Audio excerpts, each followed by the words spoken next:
Olá, graça e paz, meu amado irmão, minha amada irmã em Cristo Jesus. Tudo bem? O arrebatamento não ocorreu e nós estamos aqui mais uma vez para estudarmos juntos a palavra do nosso Deus nesse projeto Auxílio ao Mestre. O nosso objetivo, amado, é auxiliar os professores e professoras da Escola Bíblica Dominical. Para você que está chegando a primeira vez e não me conhece, eu sou o presbítero Mauro Lúcio e semanalmente estamos produzindo conteúdo com o objetivo de enriquecer a Escola Bíblica Dominical da sua igreja. É com muita alegria que nós estamos aqui, mais uma vez, dependentes do Espírito Santo. Hoje, nós estaremos estudando a lição de número 9. Vivendo o fervor espiritual. Texto base da lição, Efésios capítulo 5, versos de 15 ao 20. Portanto, vede prudentemente como andais, não como necios, mas como sábios, remindo o tempo, porquanto os dias são maus. Pelo que não sejais insensatos, mas entendei qual seja a vontade do Senhor. E não vos embriagueis com vinhos em que há contenda, mas enchei-vos do Espírito, falando entre vós com salmos e hinos e cânticos espirituais, cantando e salmodiando ao Senhor no vosso coração, dando sempre graças por tudo a nosso Deus e Pai, em nome de nosso Senhor Jesus Cristo. Glórias ao nome do nosso Deus. Na lição de hoje, amado, nós vamos compreender que a partir do momento que o pecador, ele aceita Jesus como Salvador, a partir de então, o Espírito Santo passará a habitar na sua vida. Agora, há uma diferença muito grande entre o Espírito Santo habitar na vida do homem, quando ele aceita Jesus, que ele recebe o selo do Espírito. Agora, faz-se necessário, amados, que esta pessoa que foi selada pelo Espírito, que é a habitação do Espírito, venha se empenhar para viver um fervor espiritual. Não é necessariamente aceitei a Jesus, fui batizado no Espírito Santo, recebi os dons espirituais e agora eu já sou cheio do Espírito por toda a vida. Não, para ser cheio do Espírito, irmãos, nós precisamos o quê? Nos alinhar ao Espírito Santo, estar com fervor, amor à palavra, ao jejum, à oração, ao estudo da palavra de Deus, adorando o Senhor em casa e também na igreja.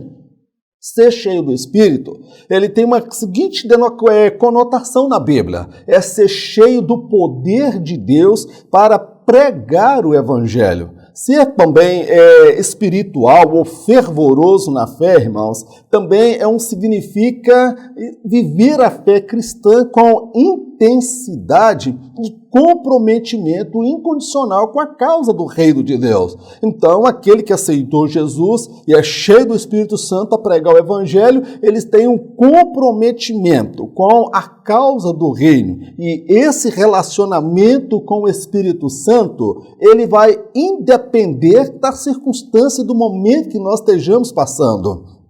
Então, aceitar o Jesus é o começo da caminhada. Se não houver dedicação por parte daquele que aceitou Jesus, por intermédio da oração, da leitura da palavra, do jejum, e são nutrientes espirituais que vão trazer saúde à nossa vida espiritual, meu amado, o crente ele vai cair na frieza espiritual, na apatia, no desânimo. Então, hoje nós vamos estudar acerca do fervor espiritual, ser cheio do Espírito Santo. A importância da devoção pela palavra e oração. Se nós não tivermos amor à palavra, quando nós falamos aqui devoção, amado, é dedicação, é aquilo que a pessoa se dedica. Há pessoas que se dedicam muito às redes sociais. Ele é um devoto do WhatsApp, ele é um devoto do Facebook. Ser devoto é aquilo que você dedica tempo, é aquilo que você ama, aquilo que envolve boa parte do seu tempo. Nós vamos compreender que para ter uma vida fervorosa, nós precisamos nos devotar, ou seja, nos dedicar com mais intensidade à palavra de Deus e à oração, para termos uma vida fervorosa e cheios do Espírito Santo. Devoção. A devoção é o ato de se apegar, se dedicar a algo ou alguém. Neste sentido, somos instados a nos apegar à prática da oração, da leitura bíblica e do jejum. Estas práticas são fundamentais para uma vida cristã fervorosa e frutífera, pois assim procederam os primeiros cristãos. Na pós-modernidade, os tesouros do reino de Deus têm sido banalizados por conta do secularismo, o relativismo moral e o materialismo. Não por acaso, a frieza espiritual tem sido uma realidade na vida de muitos irmãos e até de igrejas. Aquilo que nós nos devotamos, irmãos, devotar é o ato de se dedicar a algo ou a alguém. Ou seja, é você se gastar tempo, é você se envolver com aquilo que você está fazendo. Isso pode ser a algo ou a alguém. No caso aqui, a devoção, nós estamos estudando a devoção à palavra de Deus. Então, meu amado, os primeiros cristãos, eles se devotaram à palavra de Deus e à prática da oração. Então, destaco aqui pelo menos 3 elementos. Não é a totalidade, mas pelo menos 3. Oração, leitura da Bíblia e jejum. Então, nós temos que ter esta prática comum das nossas vidas. Isso deve ser nós devemos nos dedicar, porque estas práticas, irmãos, elas são primordiais para aqueles que querem ter uma vida consagrada, uma vida fervorosa, para aqueles que querem ser, meu amado, cheios do Espírito Santo. O Evangelho, na pós-modernidade que nós vivemos aí, nós estamos testemunhas oculares, nós estamos vendo isso nos nossos dias, nesta pós-modernidade. Os tesouros do reino, irmãos, estão sendo desprezados, banalizados por aqueles que estão na casa do Senhor. Muitas igrejas, nunca vou falar campanha, vamos fazer a campanha para nós sermos mais dedicados à palavra, mais dedicados à oração. Vamos estabelecer um período de jejum para nós termos o fervor espiritual. Nessa pós-modernidade, a igreja ela é marcada pelo secularismo. Aí nós vamos entrar, as pessoas são muito intelectualizadas, muito racionais. Os tesouros do reino, pureza, santidade, jejum, oração, os nobres propósitos, eles são ridicularizados e banalizados. O relativismo moral. Pode ser pecado para você, mas não é pecado para mim, é relativo. Então nós vemos essas ideias dentro do nosso meio. E o materialismo, onde o ter é mais importante do que o ser. Então, não é por acaso, amados, que nós estamos nos deparando com a frieza espiritual em muitos púlpitos, em muitas igrejas, em muitos cristãos apáticos, abatidos na fé, porque eles estão se devotando a tantas coisas, a indústria do entretenimento, da diversão, das redes sociais, mas eles não usam ao mesmo tempo a mesma dedicação para com a oração, a leitura da palavra de Deus e a prática do jejum. Então o resultado vai ser frieza, desânimo e crente apático e abatido, que já perdeu, em muitos casos, até mesmo o prazer, a alegria da salvação. A oração e a palavra. A palavra é a revelação da vontade de Deus ao homem. Por intermédio dela, o Senhor se comunica com o homem. Já a oração é o ato do homem falar com Deus, seja por intermédio de palavras ou por pensamento. A prática da oração e a palavra são armas poderosas contra as hostes infernais, Ambas estão ao alcance de cada um que serve a Deus. Através da oração e palavra, Jesus venceu o diabo no deserto. Se o Filho de Deus se valeu destas armas, devemos fazer o mesmo a fim de vencermos o inferno. A palavra de Deus, irmãos, e a oração, elas são armas imprescindíveis na nossa batalha contra o inferno. Quando nós aceitamos a Jesus, nós declaramos guerra ao inferno, meu querido, ao diabo e todos os seus anjos. E no meio dessa guerra, nós precisamos, meu amado, nos valer dessas armas poderosas. A palavra é a revelação de Deus ao homem. Por intermédio da palavra, Deus fala com o homem. A oração é o meio pelo qual o homem fala com Deus. Olha só, a palavra é Deus falando com o homem. Mas a oração é o homem falando com Deus, seja por palavras expressas ou seja no pensamento. Deus entende o pensamento. E estas práticas, elas são imprescindíveis, irmãos, para uma vida fervorosa. Eu destaco aqui que a prática da oração e a palavra são armas tão poderosas, mas tão poderosas, que o próprio Filho de Deus, Jesus, quando foi tentado pelo diabo, ele se valeu dessas armas. Ele não se valeu de filosofia, ele não se valeu que eu sou o Filho de Deus, não. Jesus disse, está escrito. Está escrito, está escrito. Ou seja, Jesus já estava 40 dias em jejum e oração. E ele foi tentado pelo diabo todos os 40 dias. E como é que ele venceu? Por intermédio do jejum, oração e palavra. Meu querido, se nós queremos vencer a batalha contra a frieza, contra o relativismo moral, contra o pecado, contra a nossa carne, o mundo e o diabo, meu amado, nós precisamos nos dedicar à prática da oração, do jejum e à leitura da palavra de Deus. Aí não tem frieza espiritual, aí não tem desânimo espiritual, aí não tem anemia espiritual. Você vai ter o vigor de Deus para vencer as adversidades desta vida. Ou viver sabiamente.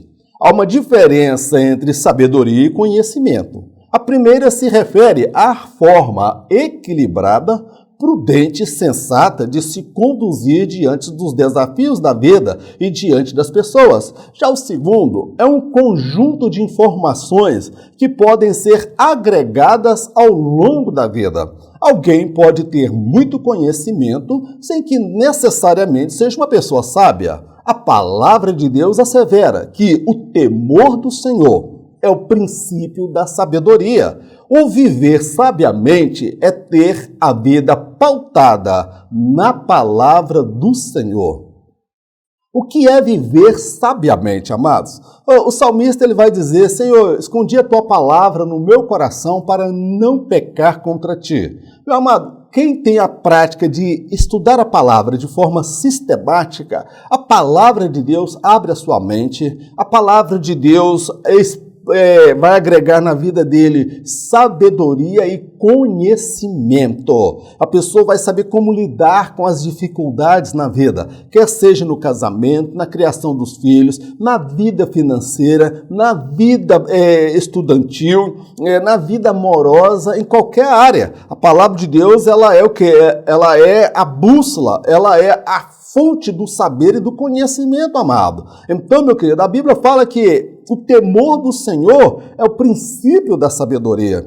Nós nos deparamos com pessoas que têm o quê? Conhecimento. Você vai para a faculdade não vai te tornar mais sábio. A faculdade vai te dar conhecimento. O que é o conhecimento? São informações que são agregadas ao longo da vida. Agora, uma diferença entre conhecimento e sabedoria. Conhecimento são informações acumuladas. Sabedoria é a forma como a pessoa faz uso do conhecimento adquirido. Daí nós vamos ver pessoas que não têm nem faculdade, pessoas antigas que não tinham nem curso básico médio, uma sabedoria de vida. E pessoas que têm faculdade, que têm várias formações acadêmicas, mas não têm sabedoria, não sabem conviver com as pessoas, não sabem manter o casamento, não sabem criar os filhos.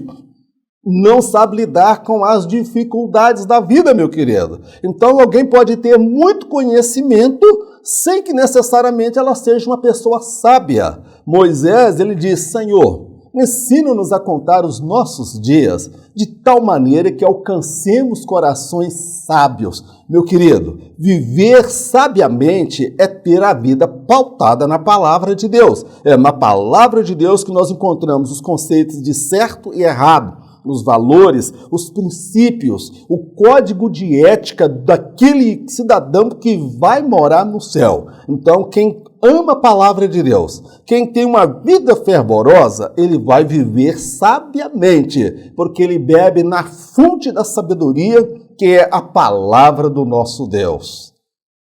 Remindo o tempo.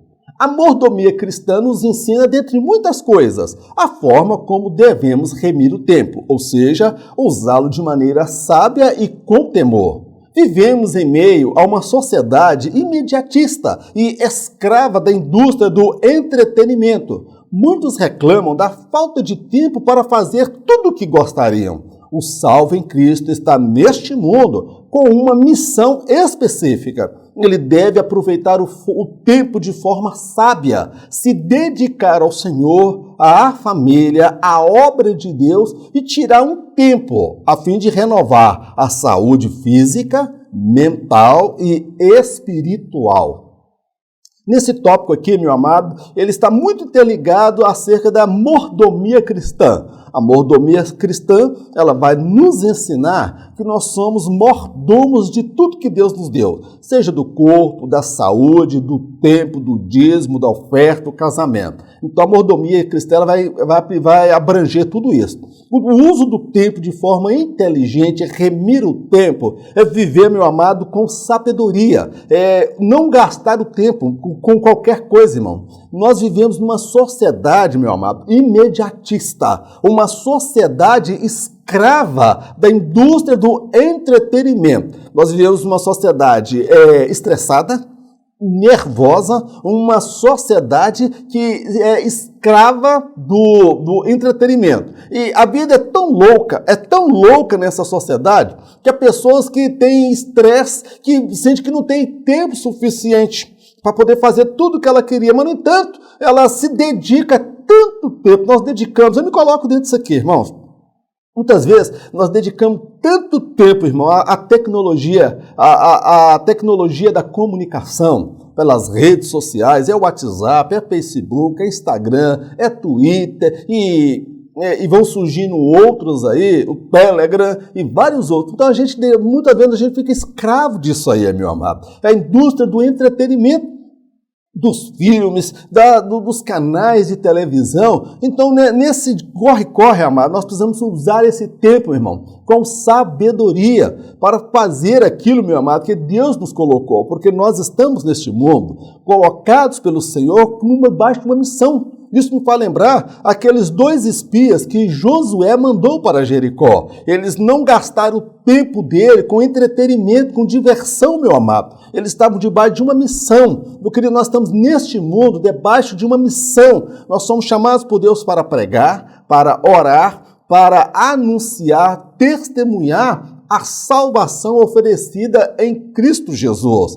Meu querido, além de usar esse tempo para a obra de Deus, nós devemos usar esse tempo também de forma sábia, se dedicar ao Senhor, tempo de oração, comunhão com Deus. Às vezes a gente dorme como um burro e acorda como um cavalo, não é mesmo? A gente não tira nem tempo para orar. Tem gente que não ora nem na hora da refeição, não faz devocional. Então nós devemos dedicar ao Senhor, dedicar à nossa família, tempo para a família, tempo também para a obra de Deus e tirar tempo para você mesmo. O que é isso?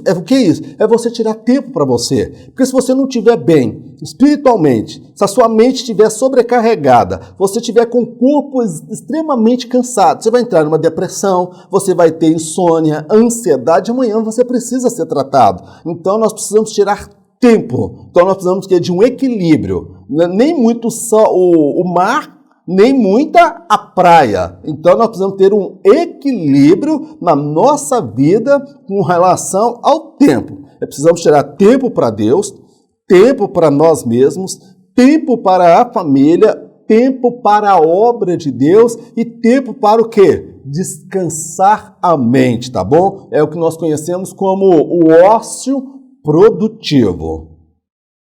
A importância em manter-se cheio do Espírito. Qual a importância de nós manter a nossa vida cheia do Espírito? Meu querido, quem tem preocupação de estar cheio com o Espírito Santo, ele não vai enfrentar frieza, desânimo, ele não vai enfrentar, vamos dizer, aquela apatia espiritual, ele vai viver uma vida, meu amado, de pureza, uma vida de santidade, uma fé contagiante, uma fé irradiante. Então, meu amado, nós só conseguimos vencer este mundo, o pecado, o diabo, a nossa carne, meu amado, se nós estivermos cheios do Espírito Santo. Ah, meu irmão, eu aceitei Jesus, o Espírito Santo habita em mim. Mas uma coisa, o Espírito Santo habitar em você. Outra coisa é nós sermos cheios do Espírito Santo, tá bom, meu amado? Isso envolve dedicação, empenho, tempo com Deus. E não vos embriagueis com vinho. A representação social do vinho na Bíblia, por vezes, está atrelada ao perigo do vício. Muitas pessoas já se deram mal em virtude desse vício. Paulo fez um trocadilho com a frase. Ele contrapõe a dependência do álcool a uma vida cheia do Espírito, isto é, viver a vida com alegria, contagiar as pessoas à volta com seu estilo de vida vigoroso e intenso. Uma pessoa cheia do Espírito não estará envolvida com contendas, discussões, inimizades e mágoa no coração. Quando Paulo fala que não vos embriagueis com vinho, amado, ele tenta fazer mais enchei-vos do Espírito Santo, ele faz quase que um trocadilho, na minha forma de entender, posso estar equivocado. O que ele fala? Olha, ao invés de vocês encher do vinho, que é a contenda, briga e divisão, ressentimento e mágoa no coração, enchei-vos do Espírito Santo. Aqui, a linguagem, o léxico verbal, amado, ele vai falar um pouco do vinho. O vinho, ele tem várias representações sociais na Bíblia. O vinho pode representar alegria, o vinho pode representar vida, o vinho também ele é um dos símbolos do Espírito Santo. Mas uma das representações do vinho, meu amado, é o vício, é o dependente alcoólico, é aquele pessoa que tem o quê? Ele é um alcoólatra, ele é dominado pelo vício do álcool. Nós olhando para a Bíblia, nós vamos ver muitas pessoas. Noé, ele teve problema com vinho. Nós vamos ver que Ló, sobrinho de Abraão, também teve problema com vinho. Nós vamos ver lá Jacó, ele também teve problema com vinho, casou com uma mulher, deitou-se com ela e só no outro dia que ele foi o que ele fez? Não sabe nem reconhecer a mulher na noite de núpcias, irmão. Na lua de mel, casou no outro dia, falou, não fiz isso não, foi você. Então, meu amado, Paulo ele vem fazer um trocadilho, ao invés de vocês embriagar com o vinho onde há contenda e divisão, enchei-vos do Espírito Santo. O que é viver cheio do Espírito Santo, irmãos? É viver uma vida com alegria. É contagiar as pessoas à volta, meu amado. O testemunho da pessoa que é cheia do Espírito Santo é um testemunho vigoroso, é um testemunho intenso, meu amado. E uma pessoa cheia do Espírito Santo, ela não vai estar envolvida em picuinha, nem briga, racha, contenda, inimizade, ódio, rancor no coração. De onde vêm as brigas, meu amado? Você já viu alguma pessoa alcoolizada? Tem pessoas, meu irmão, que fora do álcool ele é uma pessoa maravilhosa, mas ele beber, ele fica uma pessoa insuportável, ele se transforma. Tem uns que viram um leão, fica bravo. Tem uns que viram um macaco, fica fazendo gracinha. Tem uns, meu amado, que faz coisa do arco da velha. Agora, Paulo vai falar, ao invés de vocês encher de vinho, onde só tem briga, dissabor e destruição, enchei-vos do Espírito Santo. O que é isso? A pessoa precisa buscar a presença do Espírito Santo. A pessoa precisa se dedicar para que ela possa o quê? Ter um convívio sadio no casamento bem-sucedido, pessoas que oram junto, casal que ora junto, que tem vida com Deus, cheio do Espírito Santo. Tem atritos? Tem aborrecimentos? Tem, mas não tem mágoa. não tem rancor, não tem ressentimento. As brigas, elas são superadas, os desentendimentos também são superados. Então, meu amado, o viver cheio do Espírito Santo, meu amado, é viver uma vida contagiante, empolgante. E nesta vida não haverá no nosso coração mágoa e rancor. Isso me faz lembrar de Isaac. Isaac cavou um poço e vieram o povo daquela terra e contenderam com ele. Ele cavou um segundo poço, vieram, contenderam com ele. Ele cavou um terceiro poço. Por fim, o povo parou de brigar com Isaac, porque ele não era de briga.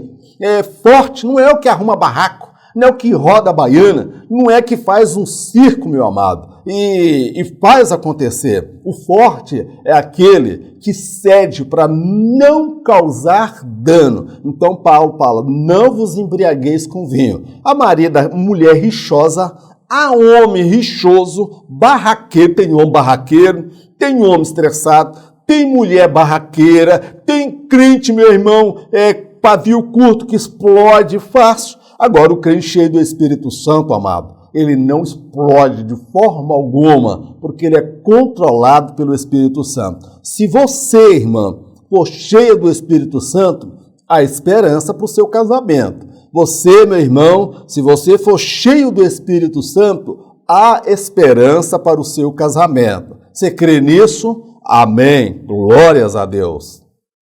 Mas enchei-vos do Espírito. As palavras de Paulo aos irmãos em Éfeso não eram uma opção, e sim uma ordenança, pois a frase está no imperativo. O pensamento de Paulo remete-nos aos tempos em que a água era retirada do fundo de um poço. Isto envolvia muito tempo e esforço. Para ser cheio do Espírito, o salvo em Cristo gastará muito tempo e empreenderá muitos esforços para alcançar este objetivo. Daí a necessidade da prática da oração, do jejum, da leitura e do estudo da palavra de Deus. A palavra de Paulo direcionada a Efésios, irmão, se for possível, vocês sejam cheios do Espírito Santo. Paulo não falou isso não, meu querido. Ele não deu nenhuma opção, não. Ali não é uma opção, é uma imposição, porque é uma ordenança, está no imperativo, enchei-vos. É uma ordem, entendeu? Se a Bíblia está mandando nós nos enchermos do Espírito Santo e eu não me encho, eu estou pagando para ver as consequências de eu ficar apático, de eu ficar o quê? Passivo diante dessa ordenança. Há pessoas que não se enchem, há pessoas que não oram, não jejuam, não lê a Bíblia, não consagra, não tira tempo para Deus, irmãos. Aí, quando o casamento está em ruína, o lar está um quebra-pau, arranca rabo do cão dentro da casa, aí vai falar que o diabo está furioso. Irmão, a Bíblia orienta a gente a buscar ser cheio do Espírito Santo. Não é uma opção, é uma ordenança, meu querido. E o pensamento de Paulo, ele me faz lembrar, naquela época em que nós não tínhamos água encanada. Eu peguei esta época, quando eu lá nos anos 70, mais ou menos, minha mãe não tinha água encanada. Ela andava longe para ir até um rio para pegar água, trazer aquele balde na cabeça, aquela lata de 18 litros na cabeça, para encher uma cartola. E ela ia lá debaixo de sol quente com 5 crianças, irmãos, tudo pequeno, colocando água na cartola, meu querido. Maior dificuldade. Quem tinha água encanada era rico, meu querido. Então, o ser cheio do Espírito Santo é algo muito parecido. Vai envolver tempo, de esforço, dedicação. Não é ser cheio do Espírito. Não, eu vou orar de manhã e vou ser cheio do Espírito. Não, meu querido. Para ser cheio do Espírito Santo, meu irmão, é um processo. Você busca hoje, você busca amanhã. O que Jesus disse para aquela mulher samaritana? Aquele que beber dessa água que está aí nesse poço vai voltar a ter sede. Mas aquele que beber da água que eu der, nunca mais ele terá sede. O que Jesus quer dizer? Nunca mais ele vai querer beber em outra fonte. Nunca mais ele vai querer beber uma outra água, porque ele diz, aquele que tem sede, venha a mim e beba. Eu sou a água da vida. Meu querido, nós precisamos empreender tempo. Você está com o balde na mão aí, meu querido? Tem corda para jogar lá no fundo do poço e sair o quê? Oração, leitura, dedicação, envolvimento com o Espírito Santo. Aí nós vamos ver como a oração ela é importante, como o jejum, a leitura e o estudo da palavra de Deus, eles são fundamentais para que nós estejamos cheios do Espírito Santo. Amém, meu irmão? Amém, minha irmã? Vamos buscar água no poço de Jeová? Glórias a Deus. Não confundir com o batismo no Espírito Santo. Nem todos que foram um dia batizados no Espírito Santo podem afirmar que são cheios do Espírito. Isso se dá por conta de se tratar de experiências distintas. O ser batizado no Espírito só ocorre uma vez na vida do crente. Já o ser cheio do Espírito envolve uma busca constante. Imagine uma garrafa fechada dentro de um rio. Ela estará no rio, mas o rio não estará dentro dela. Se for aberta, as águas entrarão dentro dela. Para que possa ser cheio do Espírito, o salvo deve se abrir totalmente e sem reservas. Há uma diferença entre ser cheio do Espírito Santo, no sentido de ser batizado, entendeu? Foi batizado no poder, e também ser cheio do Espírito Santo, no sentido de fervor espiritual, cheio da comunhão com o Espírito Santo, um fervor espiritual. São experiências distintas. Vamos lá. O batismo no Espírito Santo, ele só ocorre uma vez. Eu fui batizado uma vez e não preciso orar para ser batizado todo mês, todo ano, toda semana. Então, o batismo só existe uma vez. Agora, o ser cheio do Espírito Santo é uma busca constante. Todos os dias. Eu preciso ser cheio. Irmão, quando eu fui batizado, eu fui cheio do Espírito Santo. É por isso que eu afirmo que nem todos que foram batizados no Espírito Santo podem afirmar que são cheios do Espírito. Por quê? Ele teve aquela experiência do batismo no Espírito Santo. Agora, ele se acomodou, fez a fama e deitou na cama. Ele não ora mais, não busca, não consagra, não se dedica, não vai mais no monte, não vai na escola dominical, não vai no culto de estudo bíblico. Aí, meu querido, não, eu sou cheio do... Não, irmão, vigia na terra, irmão. Não é cheio não, meu irmão. Você está cheio de lero e lenga-lenga. Aí, meu amado, nós precisamos do quê? Para ser cheio do Espírito Santo, meu irmão, é uma busca constante que vai envolver o quê, meu irmão? Dedicação, tempo e empenho. Aí eu faço aqui a seguinte colocação de uma garrafa d'água. Você pega uma garrafa d'água fechada, joga ela no rio. O que vai acontecer? Ela está no rio, mas o rio não está nela. Por quê? Ela está tampada. Tem pessoas que estão na presença de Deus, mas não estão cheios da presença de Deus na sua vida. Por qual razão? Porque eles se fecham para Deus. Eles não permitem que o Espírito Santo venha preencher. Pessoas que têm reservas, pessoas que aceitaram a Jesus, mas dentro das condições dela, dentro da forma delas, querendo estabelecer regras para o Senhor. Meu querido, quem aceitou Jesus como Senhor e Salvador, ele vai se abrir por completo, se é que ele deseja ser cheio do Espírito Santo. O crente precisa se abrir. Aí, nós vamos ver por que algumas pessoas não são cheias. Porque tem alguns pecadinhos domésticos, tem algumas práticas que Jesus não agrada, que vai entristecer o Espírito Santo. E o Espírito Santo está de lá, meu filho, eu quero te encher. Abre. Jesus disse para ressuscitar Lázaro, mover a pedra. Jesus, mas está fedendo, está podre, vai todo mundo fugir. Abre a porta. Tira a pedra, na verdade. Tira a pedra. Tirar a pedra. O milagre aconteceu. Meu querido, se você quer ser cheio do Espírito Santo, aprenda a se abrir para o Espírito Santo, a se envolver com o Espírito Santo, a se envolver com a palavra, com o estudo, com o jejum, meu querido, propósito com Deus. Amém, meu querido? Então não confunda ser cheio do Espírito Santo com o batismo no Espírito Santo. O batismo só ocorre uma vez e o ser cheio envolve uma busca constante, porque nós temos que ter sede do Espírito Santo todos os dias. Amém, amado? Glórias a Deus. vigilantes contra a frieza espiritual.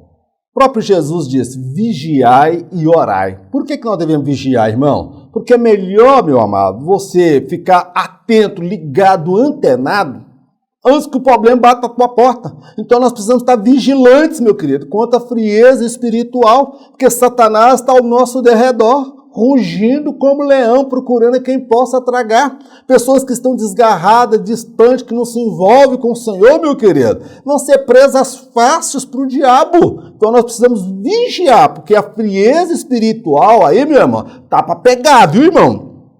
Pega um, pega geral, também pode pegar você. Mas se você tem fogo no altar, brasa de Jeová, o cão não mexe com você. Vamos prosseguir.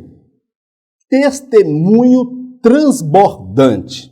O testemunho de fé daquele que serve ao Senhor não deve estar condicionado às circunstâncias. Sua adoração é espontânea e verdadeira. Ele adora em qualquer situação. Salmodiar ao Senhor é dirigir-lhe palavras de gratidão por tudo que ele já fez na cruz. É não permitir que as necessidades de hoje o torne uma pessoa ingrata. Os mais belos hinos e louvores foram escritos em meio às tribulações, tais como Daniel na cova dos leões e os 3 jovens na fornalha. Louvemos ao Senhor em todo tempo.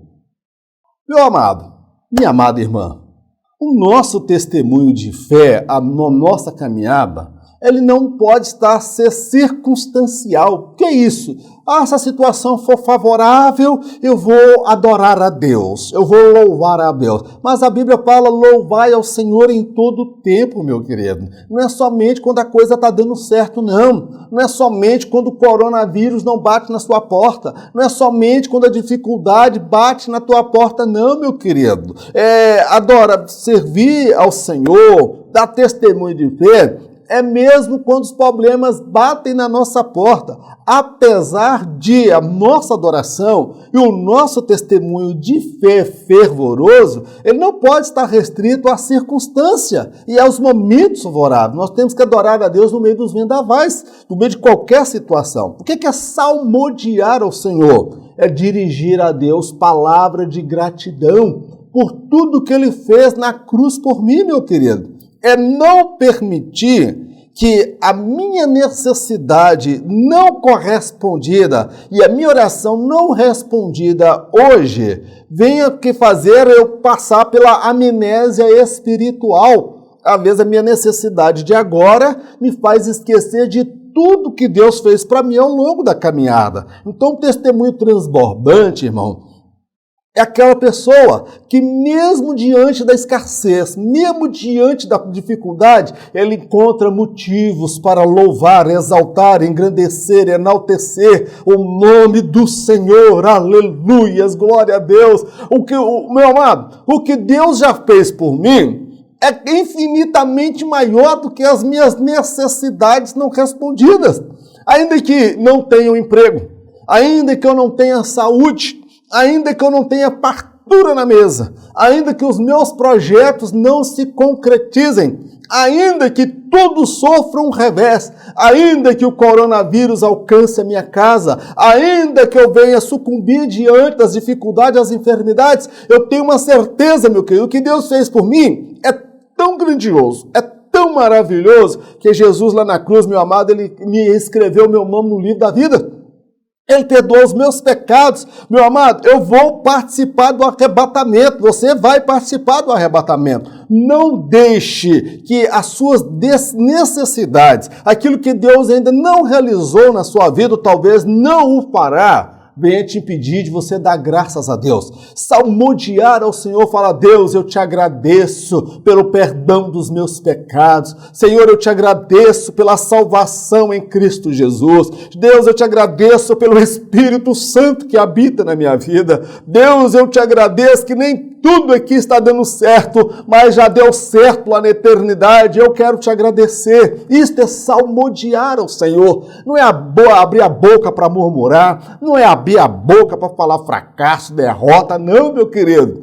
Jó, quando ele passou por aquela situação tão terrível, de forma alguma ele falou, o diabo está furioso, está tudo dando errado na minha vida. Ele falou, Deus me deu o bem. Não aceitaríamos também que ele nos permitisse passar pelo mal?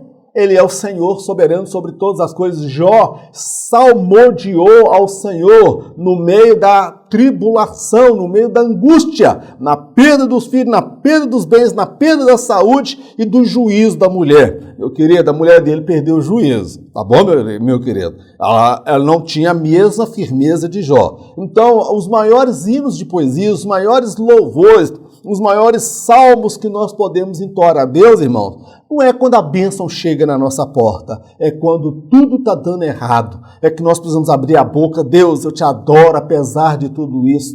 A minha adoração ao Senhor, ela não está condicionada à circunstância e ao momento. Eu te adoro no fogo, eu te adoro na enfermidade, eu te adoro na solidão, eu te adoro na escassez, eu te adoro por aquilo que o Senhor é. O Senhor é lindo, é maravilhoso, majestoso, sublime, excelso, fiel, verdadeiro, amado, desejado da minha alma. Tu és tudo na minha vida, eu te amo, Senhor. Louvado seja o teu nome. Deus está esperando você fazer isso. Amém, meu querido? Isto é um testemunho transbordante. Dar graça em tudo. A jornada cristã rumo ao céu é cercada de desafios, perigos, perdas, dor, angústia e dissabores. Há muitas situações que não conseguiremos compreender qual o propósito do Senhor nelas. A fé nos fará seguir em meio às incertezas. O Espírito Santo nos capacitará a superar os fracassos, perdas e desilusões. O pai da fé, Abraão, teve a fé renovada ao dar glórias ao Senhor em momentos de incerteza. Não somos masoquistas, mas em todas as coisas damos graças a Deus por tudo, pois Ele está no controle de nossas vidas, ainda que não o vejamos. Dar graças a Deus em tudo, irmão, não é aceitar o fracasso, a derrota. Não é aceitar a miséria, porque existe a miséria decorrente da preguiça, tá, irmãos? Assim como existe a riqueza decorrente do roubo, da corrupção e da injustiça, existe também a pobreza e a miséria decorrente da preguiça, que tem gente que não é chegado no trabalho. Não é o seu caso, aí só acontece isso aqui pro lado da minha cidade. Na sua cidade, não. Tem gente que não é mesmo chegado em trabalho, irmão. Então não é dar graças, não é pela vida de derrota, é dar graças a Deus, porque Ele está sentado no alto e sublime trono.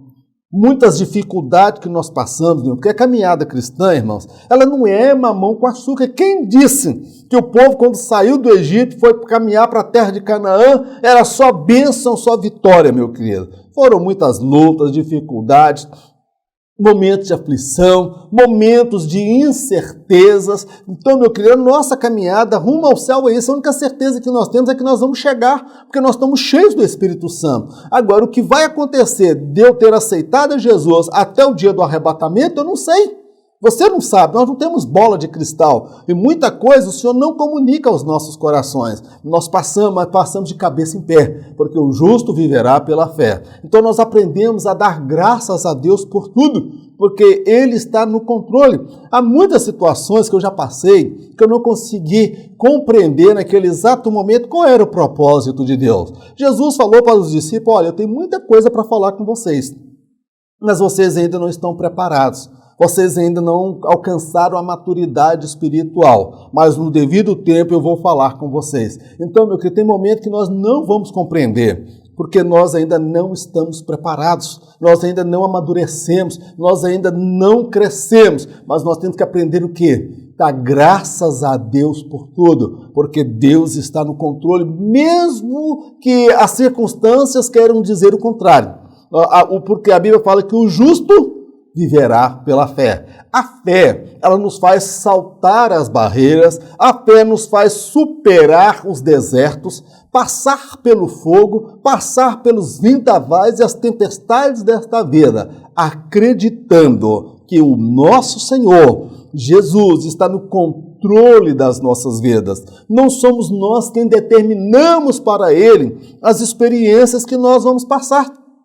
É Ele quem determina as experiências pelas quais nós passaremos. Nem tudo é do jeito que eu quero, mas Deus estabelece aquilo que eu preciso passar para que eu possa amadurecer, para que você possa amadurecer e crescer na graça e no conhecimento. Porém, nós não queremos abrir aqui um discurso, meu irmão, de masoquista. Crente não gosta de sofrer. O sofrimento, ele é uma consequência do pecado que entrou neste mundo. Este mundo saiu fora do propósito original do Criador. Por isso que Jesus diz, no mundo tereis lutas, mas tende bom ânimo. Então, meu querido, nós precisamos do quê? O que é ter bom ânimo? É dar graças a Deus. Apesar deste mundo estar no maligno, esse mundo tenebroso, o nosso Deus zela sobre as nossas vidas. Ele trabalha dia e noite, meu amado, pois Ele está no controle de nossas vidas. Ainda que nós não vejamos que as circunstâncias podem dizer outra coisa, mas nós estamos alicerçados na fé e o Espírito Santo que habita em mim, habita em você, ele vai fazer os nossos pés como os pés das corças. Nós vamos saltando, nós vamos pulando, nós vamos saltando muralhas, porque a palavra do Senhor fala que, pois contigo saltarei muralhas e esmagarei exércitos. Pois o Senhor adestra os meus dedos para a guerra e os meus braços para a batalha. Meu querido, confia no Senhor. Ele te fortalecerá. Dê graças ao Senhor. Dê glórias ao Senhor. Exalte o nome do Senhor, porque o Senhor dos exércitos está conosco. O Senhor é o nosso socorro e fortaleza, socorro bem presente na hora da angústia. Está passando angústia, irmã? Está passando angústia, irmão? Deus é o nosso socorro e fortaleza, presente na hora da angústia. Dá glórias a Deus, porque Abraão foi fortalecido na fé quando ele deu glórias a Deus. Louvado seja o teu nome, Senhor. Eu estou velha, minha esposa está velha, mas tu reina eternamente para sempre e nenhum dos teus planos, dos teus propósitos podem ser frustrados. Confia em Deus, abra a boca e dê graças a Deus em tudo. Glórias ao nome do nosso Deus. Sujeição. Sujeitar-se ao Senhor é aceitar de bom grado sua vontade e seu propósito para nossas vidas. Quando assim procedemos, não agimos de forma precipitada nas tomadas de decisões. Ao se sujeitar a Deus, o salvo abrirá mão da sua razão para que a vontade do Senhor prevaleça em sua vida. Quem se sujeita a Deus não terá dificuldade de perdoar a quem quer que seja, pois compreenderá que seus pecados foram perdoados e, por esta razão, ele não terá o direito de negar aos outros o que já recebeu do Senhor. Sujeitar-se a Deus, irmãos, a Bíblia fala, sujeitai-vos, portanto, a Deus, mas resisti ao diabo e ele fugirá de vós. Meu amado, nós só conseguimos vencer o maligno se nós nos sujeitarmos ao Senhor. O que é sujeitar-se ao Senhor? É acatar a vontade de Deus para as nossas vidas. É aceitar o propósito dele para as nossas vidas. É você não ter mais razão numa discussão entre marido e mulher. Quem aceitou Jesus, ele não tem mais razão, meu querido, ele se sujeitou a Deus. A mulher, ela é submissa ao homem, não é porque o homem merece, porque ela está sujeita ao Senhor.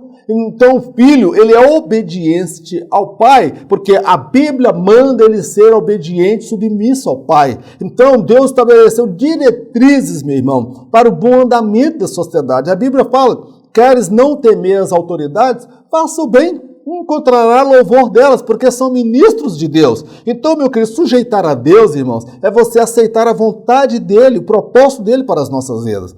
Quando nós procedemos dessa forma, meu amado, olha, o crente não vai ter dificuldade de perdoar ninguém. O crente, ele não vai ter dificuldade de andar as 2 milhas. Sabe por quê? Quando a gente se sujeita a Deus, nós quebramos o nosso tupete. Nós quebramos o nosso orgulho. Aquela irmã que fala, eu ia até ele que pecou contra mim. Foi ele que falou que eu não devia. Se quiser, ele tem que vir atrás de mim. Se não vier também, eu não perdoo. Irmão, esse pensamento não é de Deus, não. Esse pensamento não é de Deus, não. Aquele que se sujeitou a Deus, irmãos, ele vai ter facilidade, está cheio do Espírito, de andar as 2 milhas. Ah, irmão Mauro, mas não fui eu que ofendi ele, não, foi ele que me ofendeu. Tudo bem, anda as 2 milhas. Ah, eu estou com a razão, tudo bem, a justiça está ao seu favor, a razão está a seu favor, mas você deixou de ter razão quando você aceitou Jesus como Senhor e Salvador da sua vida. Então, meu querido, você precisa andar as 2 milhas. Quem se sujeita a Deus não toma decisões precipitadas, porque ele vai pedir de Deus a orientação até nas tomadas de decisões. Então, meu amado, quem se sujeita a Deus, ele não vai ter dificuldade de perdoar qualquer pessoa, pode seja lá que ofensa que for, irmãos. Ele vai ter facilidade, sabe por quê? Quem recebeu o perdão de Deus, ele não tem o direito de negar também o perdão às outras pessoas. Então, ele não pode negar aquilo que ele recebeu de Deus. Então, nós precisamos o quê? Nos sujeitar ao Senhor. Tomai sobre vós o meu jugo e aprendei de mim. O que é isso? Quando você vem para Jesus, ele tira aquele jugo pesado do diabo e ele coloca o outro jugo, porque o meu jugo é leve e suave, e encontrareis descanso para vossas almas. Então isso é se sujeitar ao Senhor. Você está disposto a sujeitar a Deus no seu casamento, minha irmã?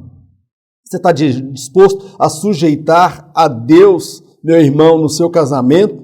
Você não achar que é o dom da verdade? Se amar esta mulher como Cristo amou a igreja?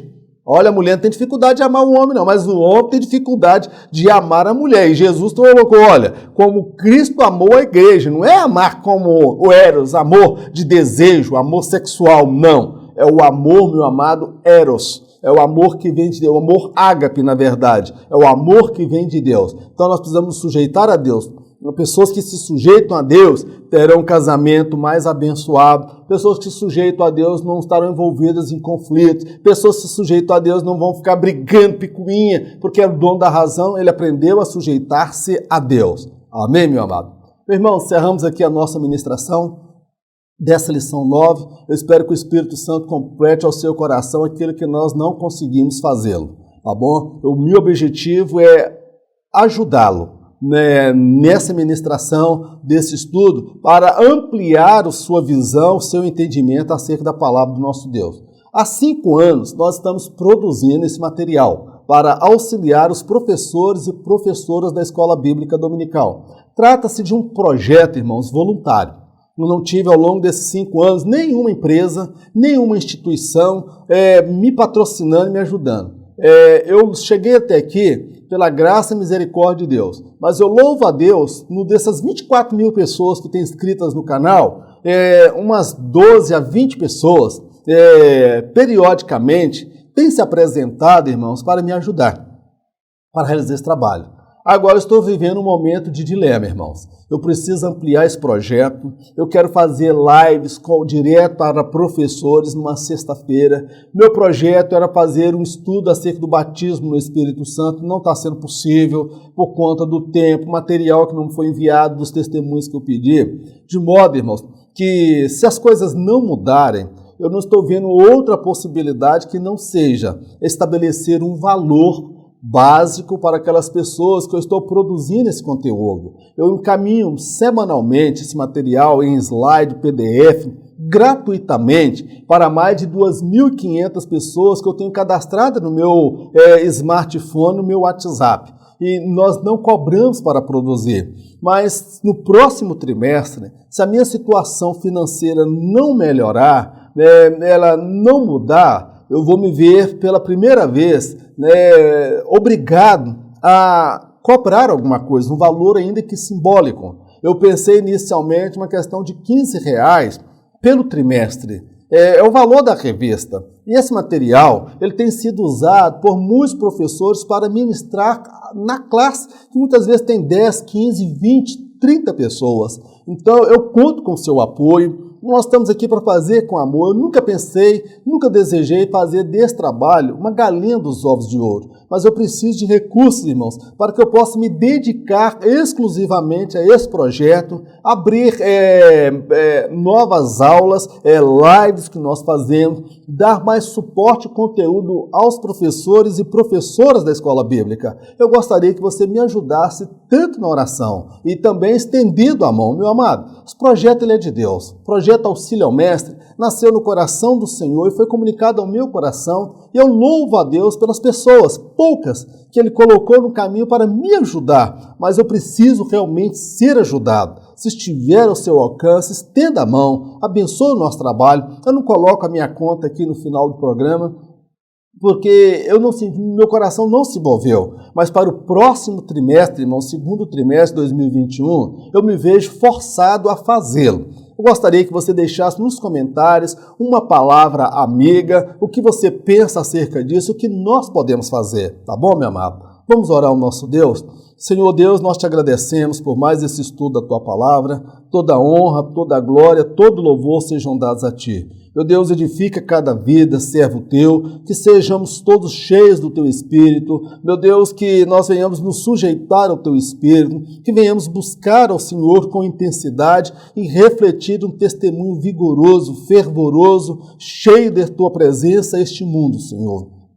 Meu Deus, toma o projeto Auxílio ao Mestre. O Senhor sabe das dificuldades financeiras que nós enfrentamos, os desafios na estrutura, na aquisição de equipamento, de pessoas para nos auxiliar, de lives que queremos realizar. Meu Deus, dá-nos a tua direção, move o coração do teu servo, da tua serva, para que nós possamos abençoar milhares e milhares de pessoas, como temos abençoados ao longo desses quase 5 anos, ó Pai. Meu Deus, abençoe aqueles homens e mulheres que têm sido canal de bênção para esse projeto. Prospera todos estes, ó Pai. Põe a tua bênção, levanta homens e mulheres que vão ser, meu Deus, patrocinadores desse projeto. Meu Deus, fica conosco e nos abençoa, no nome de Jesus, amém. Que o grande amor de Deus, a graça do nosso Senhor e Salvador Jesus Cristo, as doces consolações do Espírito Santo de Deus, seja com todo o povo de Deus, não somente hoje, mas para todo sempre. Em nome de Jesus, amém. Glórias ao nome do nosso Deus. Em caso de arrebatamento, eu não estarei aqui para ministrar a próxima lição. Meu Deus do céu! Fica tranquilo, irmão. Fica tranquilo, irmão. Em caso de arrebatamento, nem eu e nem você estaremos aqui. Em caso de arrebatamento, nós nos encontraremos com o nosso Senhor por sobre as nuvens. Se você crê nisso, dá um glória a Deus e aleluia. Eu te encontro por sobre as nuvens. Fique na paz, Deus te abençoe, em nome de Jesus. Amém.